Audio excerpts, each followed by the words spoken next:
وزیراعظم آزاد کشمیر نے کہا ہے کہ اجتماعی طور پر متحد اور منظم ہو کر مسلح افواج کا ساتھ دینا ہوگا۔ میرے ذاتی خیال میں مودی کو جس ہزیمت کا سامنا کرنا پڑا ہے وہ چین سے نہیں بیٹھے گا، اس کے لیے ہمیں تیار رہنا ہوگا۔ بھارت کی جانب سے ننگی جارحیت کے خلاف پوری قوم نے حکومت پاکستان اور مسلح افواج کے ساتھ مل کر جو منہ توڑ جواب دیا وہ تاریخ میں سنہری حروف سے لکھا جائے گا۔ انہوں نے مزید کیا کہا، سنیے۔ نریندر مودی کی جانب سے اور اس کی دہشت گرد افواج کی جانب سے جو ننگی جارحیت کی گئی اس کا منہ توڑ جواب دیا، اور الحمدللہ اللہ پاک نے مجھ جیسے گناہگار کے الفاظ کی حرمت کا پاس رکھا۔ ہم نے یہ کہا تھا کہ اگر یہ مودی باز نہ آیا تو اس کو اس کے گھر میں دہلی سے لے کر کشمیر تک گھس کے ماریں گے، اور ہمارے شاہینوں نے ان الفاظ کی حرمت کو سچائی میں تبدیل کر دیا۔ اور میں بس یہی کہنا چاہوں گا کہ کنٹرول لائن کے متاثرین کا شہداء کے ورثاء کے ساتھ جو میرا انٹریکشن ہے وہ، اور جو مالی اور جانی نقصانات ہو چکے ہیں ان کے، جو انسانی جان ہے اس کا تو کوئی نعم البدل نہیں ہے، لیکن ورثاء کی تلیف قلب کے لیے جو حکومت کی جانب سے جس لیول کے اقدامات اٹھائے جانے مطلوب تھے، معاوضہ جات کی ادائیگی کی صورت میں، زخمیوں کے لیے علاج معالجے کی صورت میں، ان کی مالی معاونت کی صورت میں، وہ تو ہم نے تقریباً 48 گھنٹوں میں وہ سارا پروسیس مکمل کر کے وہ ادائیگیاں بھی کر دی ہوئی ہیں۔ اب چونکہ میں جب لائن آف کنٹرول میں نے خود اپنی آنکھوں سے نقصانات کا جائزہ لیا ہے، وزٹ کیا ہے،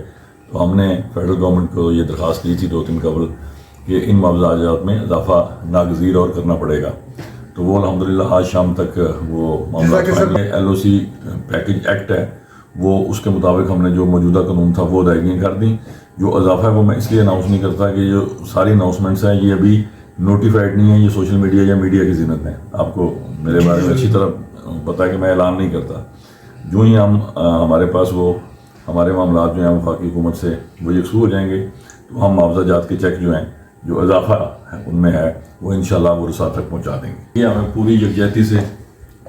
پورے اتفاق سے اور اتحاد سے اپنی مسلح افواج اور ان کی قیادت کے ساتھ کھڑا ہونا ہے۔ میری ذاتی رائے میں، یہ میری معلومات نہیں ہے، میرا ذاتی تجزیہ ہے کہ نریندر مودی جس ہزیمت کا اور جس ذلت کا شکار ہوا ہے وہ آرام سے نہیں بیٹھے گا۔ وہ اگر براہ راست جنگ اس نے نہ بھی چھڑی تو وہ اپنی پراکسیز کے ذریعے پاکستان میں مختلف صوبوں میں، بالخصوص آزاد کشمیر کیونکہ متنازع علاقہ ہے، اس میں وہ انریسٹ پیدا کرنے کے لیے اپنی پراکسیز کے ذریعے حتی المقدور کوشش کرے گا۔ آنے والے دنوں میں چیلنجز ٹف ہوں گے، ہم سب کو ملی اور قومی یکجہتی کے ذریعے ان سے نبرد آزما ہونا ضروری ہے۔ دیکھیے گزارش یہ ہے کہ میں پہلے بھی متعدد دفعہ کہہ چکا ہوں کہ ڈرون سے تو ہے ڈرنے والی بات نہیں ہے،